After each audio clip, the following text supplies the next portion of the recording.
સુરેન્દ્રનગરના સાયલામાં વિદ્યાર્થીઓ પુસ્તક વિનાના રહ્યા છે। આપને જણાવી દઈએ કે 10 દિવસ વીત્યા છતાં આ વિદ્યાર્થીઓને પુસ્તક નથી મળ્યા। ધોરણ 6, 7 અને 8ના કુલ 6592 જેટલા વિદ્યાર્થીઓને મુશ્કેલી પડી રહી છે। હિન્દી, સંસ્કૃતિ, અંગ્રેજી વિષયના પાઠ્ય પુસ્તકો બાકી હોવાથી આપને જણાવી દઈએ કે સૌ ભણે સૌ આગળ વધેના દાવા પણ આ કારણે પોકળ સાબિત થઈ રહ્યા છે।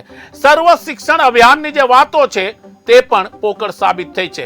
પાઠ્ય પુસ્તકો ન મળતા આ બાળકોના અભ્યાસ ઉપર એક મોટી અસર પણ જોવા મળી રહી છે। શ્રી પ્રાથમિક શાળા નંબર 4 સાયલા વર્ષ 2024-25ના દ્વિતીય સત્રનો શુભારંભ થઈ ચૂક્યો છે અને આજે 10 દિવસ થયા છે। જો આ તકે બાળકોને દ્વિતીય સત્રમાં વહેંચાયેલા પુસ્તકો જો સમયસર મળી જાય તો બાળકોનું શૈક્ષણિક કાર્ય પણ સુચારુ રૂપે આરંભ કરી શકાય। હું ધોરણ 8માં અભ્યાસ કરું છું। શાળા શરૂ થયાને 10 દિવસ થયા છતાં અમને હજી પાઠ્ય પુસ્તકો મળ્યા નથી, જેથી અમને શિક્ષકો જે અભ્યાસક્રમ ચલાવે અને જે લેસન આપે તે કરવામાં પણ અમને તકલીફ પડે છે। અમને હિન્દી, ગુજરાતી, અંગ્રેજી અને સંસ્કૃત જેવા પાઠ્ય પુસ્તકો મળ્યા નથી, જેથી શિક્ષકો અમને જે લેસન આપે છે તે કરવામાં પણ અમને મુશ્કેલી પડે છે।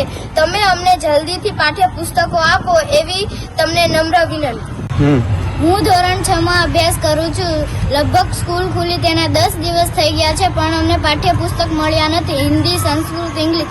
તેથી મારી નમ્ર વિનંતી કે અમને જલ્દીથી પાઠ્ય પુસ્તક દઈ દો। અમે સાહેબ લેસન આપે તે અમે કરી શકતા નથી, ભણાવે તે